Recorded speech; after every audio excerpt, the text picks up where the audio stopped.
Alright, welcome to the video on replacing control arms on an Aereo. This happens to be a 2006 Aereo.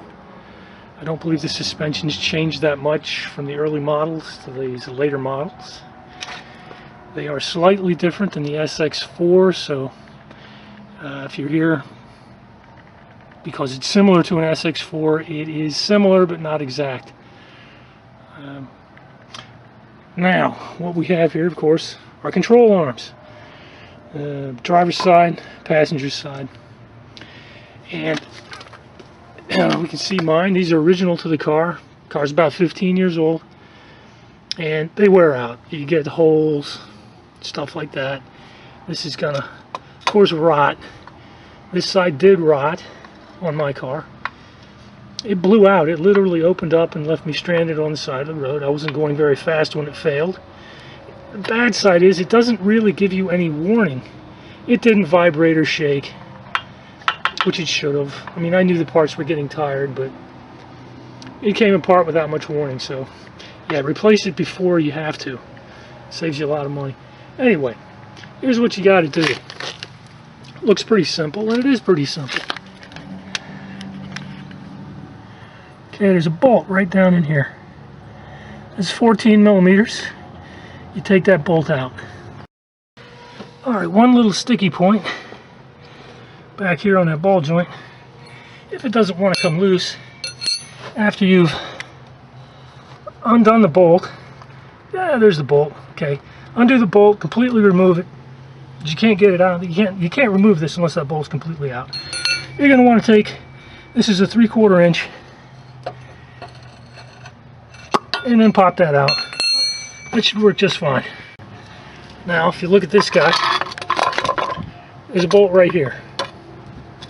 Okay, that is located under here, so you would undo it at that point right there. This one has a bolt. If we can settle down, it's got a bolt through there, and that one is located right there. And you're going to undo the bolts, that one, this one, the one at the front. That'll free this guy up to come out. To get it out, it is pinched in place by the sway bar. To pop the sway bar out of the way, there's, let's see, 1, 2, 3, 4. There's going to be 4 bolts here. Undo the top one. This little bolt right here, if it doesn't want to open up on you, it's a 5 millimeter Allen. Of course, you're going to have to undo it on the other side as well. The entire sway bar is going to drop out of the way, no problem, and then this all pulls out. And you're home free. Installation is the reverse of that. And so if that works for you, you're done, and you don't need to watch any more of this video. As far as tools that are required at that point, like I said, these guys right up here at this side are 14s. That's a 17. This is a 17. I think the ones that hold the sway bar in place are, that's either 12 or 14, and the ones down there are either 12 or 14. They're pretty small. So that's about all that takes. Now, go fix it. If it doesn't come apart, come back for the next part of the video, and then we can start talking about what's going to happen when it doesn't come apart.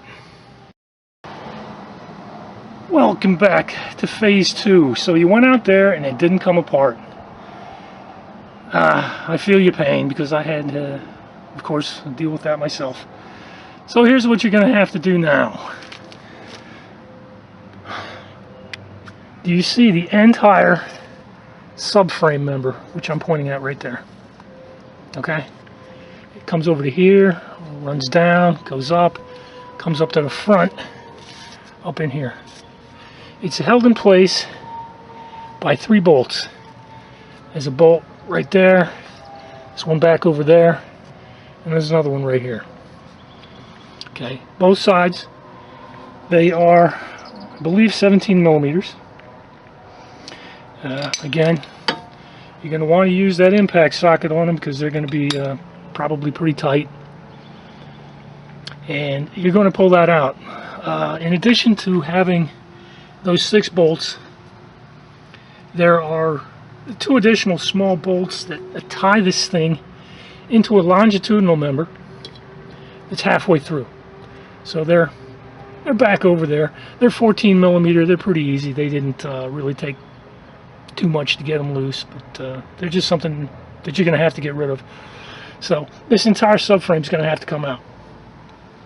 You take your subframe out because your bolts, for whatever reason, they didn't come loose. Most likely it was going to be this one back here that didn't come loose. And at that point, you're going to have to cut it out. So to cut it out, if we can settle things down, I've seen any number of ways of doing it on the internet. A lot of guys have used a circular rotary thing, and they stick their rotary thing in there and all hell breaks loose. But I also saw some guys use a sawzall. That's a sawzall. And this is by far the way to go. I mean, it's not the only way to do it, but I recommend that if you don't have the circular saw, or if you're thinking about the circular saw versus this guy, you go this route. It made quick work of the end of the bolt that was, hang on if we can take a look at it, it sits right there. All right, that was a sawzall, and this is a sawzall, I think. Yeah, I saw it all that side. Now, on the other side, let's flip these guys over. All right, the other side, if you can get your sawzall to the bolt. If you don't get to the bolt, you've got to cut through this piece of metal and that piece of metal. That's going to be a pain in the ass. It'll probably wear your blade out. You might have to take 2-3 blades to get that much cutting done. So what I did is I used my drill. And this is a high torque, low speed drill. It's variable speed, but it's basically low speed. And a very good set of drill bits. And you can kind of see an indentation on this one right here. You know, drill down into it, strip the head of the bolt off, and then if there's any little pieces left, just use a big fatter, just a big fat drill, and just drill this down until you've freed it up and it comes out of that cross member. That's going to be the biggest headache that you've got to deal with, is getting those bolts out. So let's take a look at some of the other stuff that we've got over here. Now, in my particular car, given that it's 15 years old, I don't live in a place where there's a whole lot of road salt, so I was really surprised at how much rust there was. But these are bolts that were used to mount that subframe up into the car. This one was, I believe, the one that sits right there. And when I went to pop all of them loose, this one came undone, that one came undone, and that one sheared off. So be prepared for some of these bolts to shear off. It's not the end of the world. They shear off. You can get this subframe out of the way, and you'll be left, with some of this stuff sticking out. All right, now when I got the subframe out and I had that sheared off bolt up in there, I tried all kinds of stuff to get that bolt undone. First of all, PB blaster, some kind of a rust penetrant, and time. I let the car sit there for a week. Every day I go out and I blast it. 7 days before even attempting to twist the thing off. When I did attempt to twist it off, I tried a number of different methods, and the only thing I found that would give me enough torque was a pipe wrench. And this is a very high quality pipe wrench. It's a chromoly steel. It's hard, it's tough. This thing is stronger than these bolts by far, and you can see the kind of damage that chromoly does when it bites into one of these things. So that pipe wrench was able to crack these guys loose. But I didn't attempt it until I'd let it sit for ages. Now, because everything's just chock full of rust, what you're going to do is you're going to blast your PB blaster up into those holes, and then you're going to take a tap. This is the correct size tap. This is a 22 millimeter by I think 1 1/4 metric, of course. You're going to cover it in grease, And of course you're going to run it up into those holes. That way all the rust and crap, you know, it sticks to the grease. You pull it out, clean the grease, do it again. You're going to do it a few times, get all the rust and crud out of those things. The bolts, any of the bolts that survived, you're going to take a die.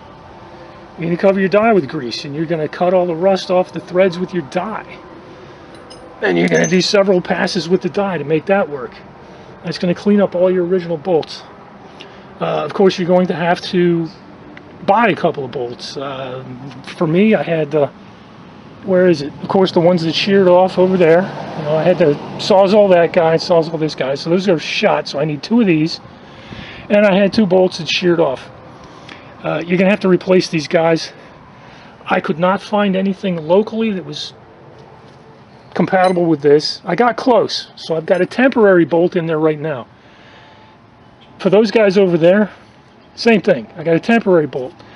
As far as getting the exact bolt, I literally have gone to Suzuki Parts, and I believe Suzuki Parts is now run by Mitsubishi, if you can believe that, and they're out of New Jersey, and I've got some stuff that's going to be stuck on some kind of a container and sent over here by ship, and maybe in a month and a half to 2 months I'll have the official bolts, at which point I will then be able to undo my temporaries.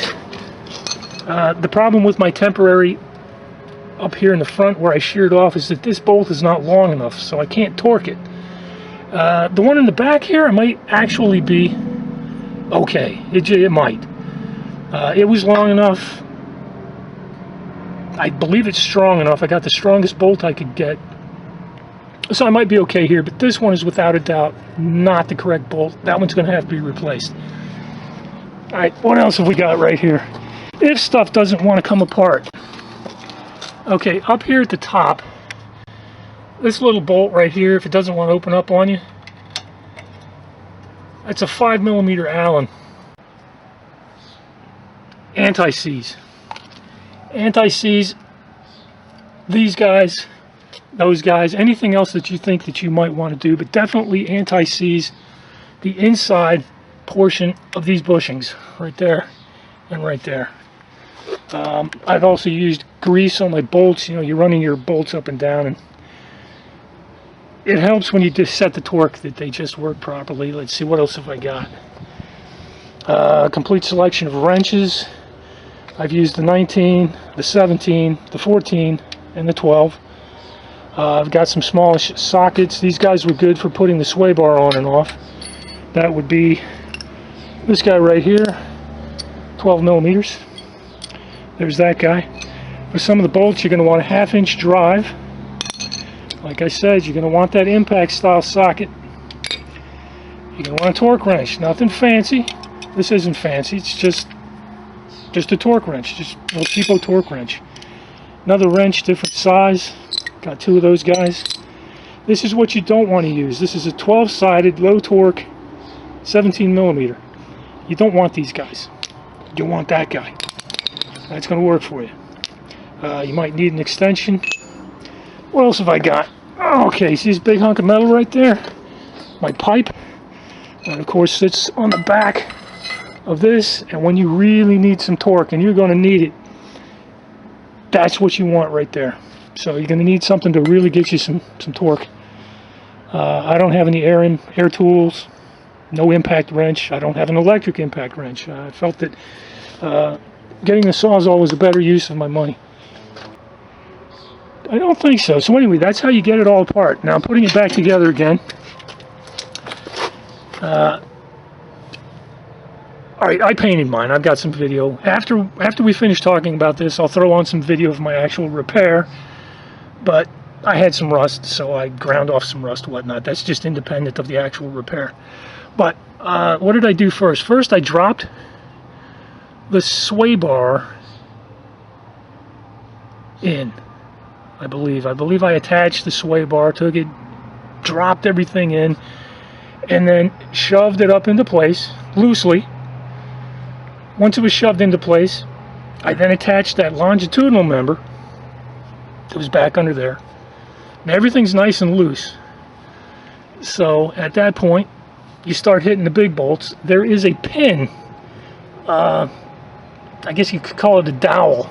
It sits up in here. There's one on both sides. You get that dowel lined up, and then you kind of push everything up according to the dowel. And the dowel will come close to centering everything up. Not the easiest thing in the world to do. But yeah, start with that dowel, get the dowel in place, and then just pop your bolts in. And the reverse is all there, and once you've gotten the hard parts out of the way, it's just a matter of getting bolts in place. So yeah, this was an absolute royal pain in the butt. I figured that given the problems that I had with this thing, this was probably, it's been 5 weeks. It took me 5 weeks to get to this point. You know, I mean, I'm not a shop, but I had to find bolts. That took time. I had to research where do I find parts because I didn't want to spend a fortune. Just tons of research trying to figure out how do I get this stuff apart. And the best ways to get it apart. Again, I think the best way to pull it apart is going to be with that Sawzall right there. My other tools that I had to buy, I didn't have one of these impact sockets. I had to buy that guy right there. I didn't have the die. I didn't have the tap. I had to find these and buy those. I didn't have any PB Blaster. I had WD-40. And yeah, it was just time consuming, but if you took this to a shop, given the number of problems that I have, I figured this probably would have turned into, including parts, this was a $700 to $900 repair. So if you can get this one done on your own, you have saved yourself an awful lot of money. So at this point, I'm just going to throw on some choice pieces of video from my actual repair. So you can bail now if you want, or watch the rest. Whatever you want to do. Thanks for watching. Out.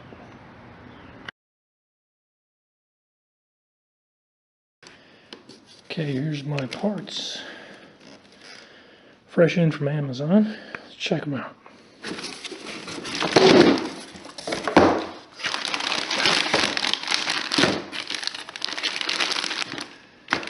Let's see, what do we got here? Alright, I may have pointed this out, but these are the parts that I got. They're dormans. They come one to a box. They're pretty good sized boxes. Get the bolt.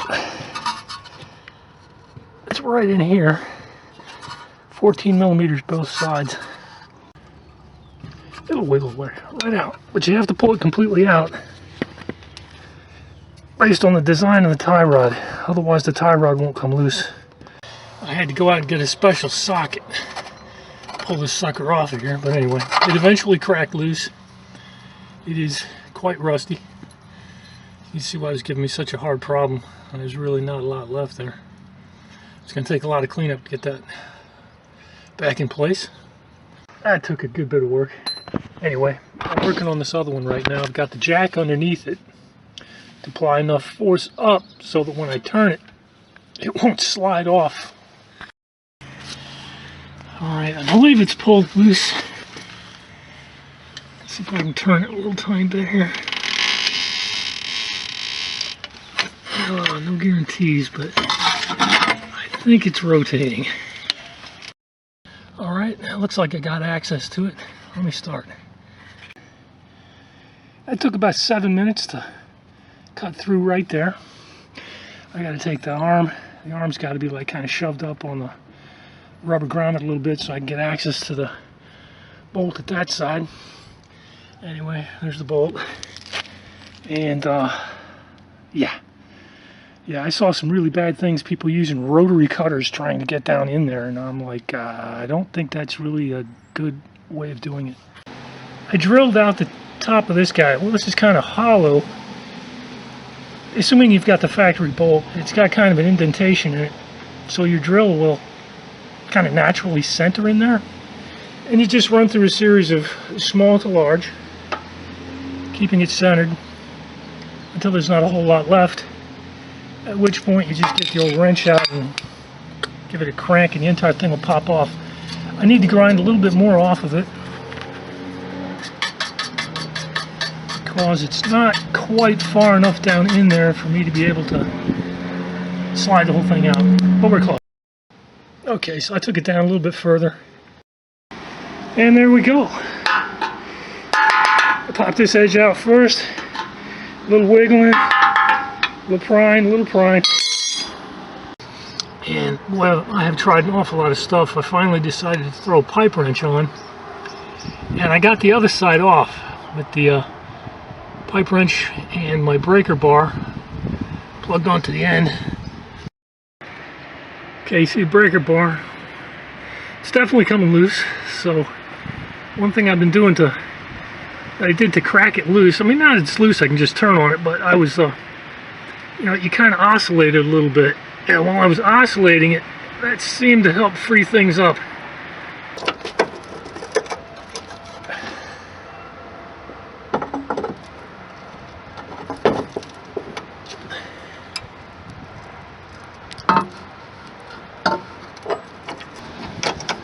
Ooh, it's almost out.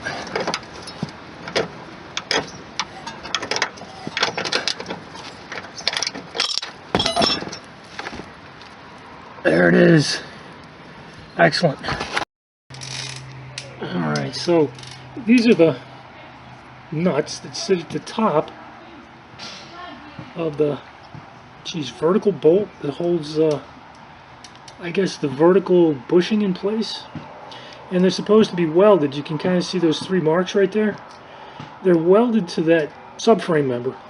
But when I was taking my car apart, with the subframe apart and all those bushings and whatnot, anyway, these things popped. You take these guys, try and save them if you can. I'm going to run a tap through them, make sure the threads are okay.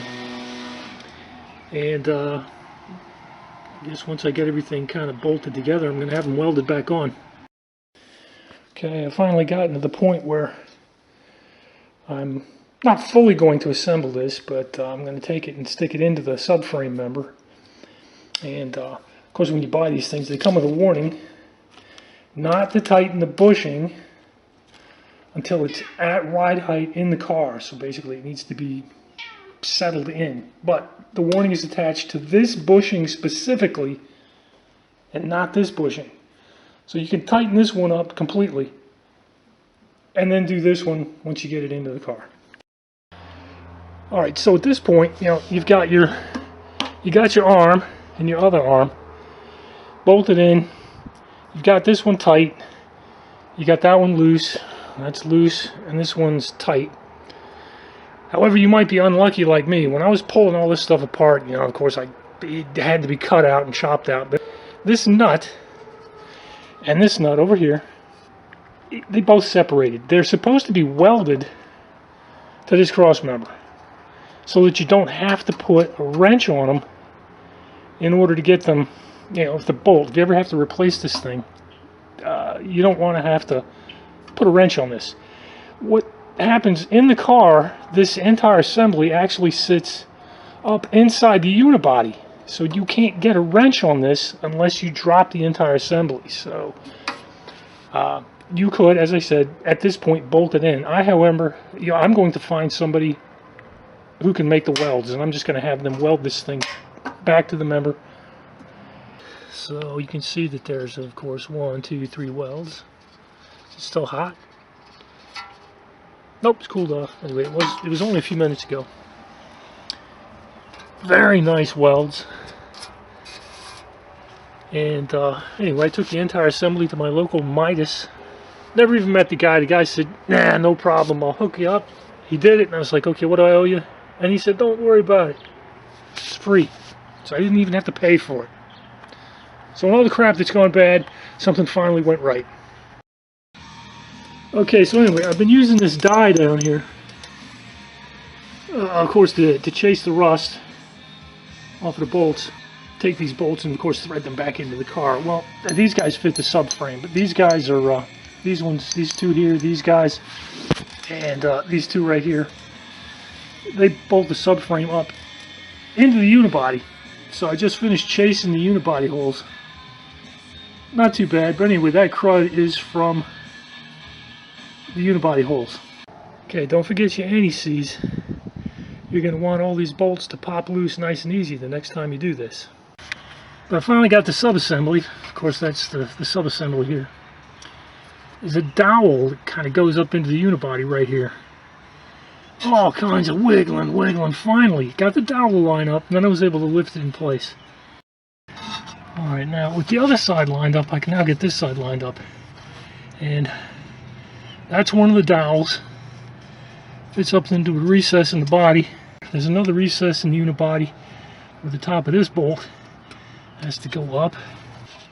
Okay, keep in mind, everything's anti-seized. I've anti-seized all this stuff, so... Anyway, well, I got the alignment on the other side basically set. I lifted it into place, got things pretty well aligned over here.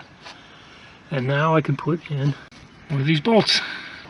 Alright, I got the sway bar ready to go back in. Got all these guys, got the screws.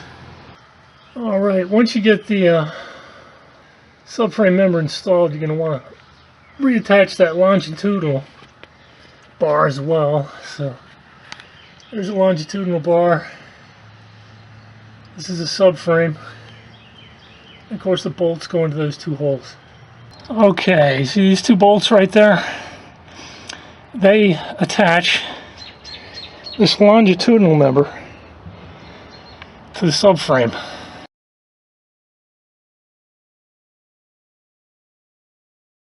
If you want, take your pry bar and you can gently maneuver it by pushing against that bolt and the subframe.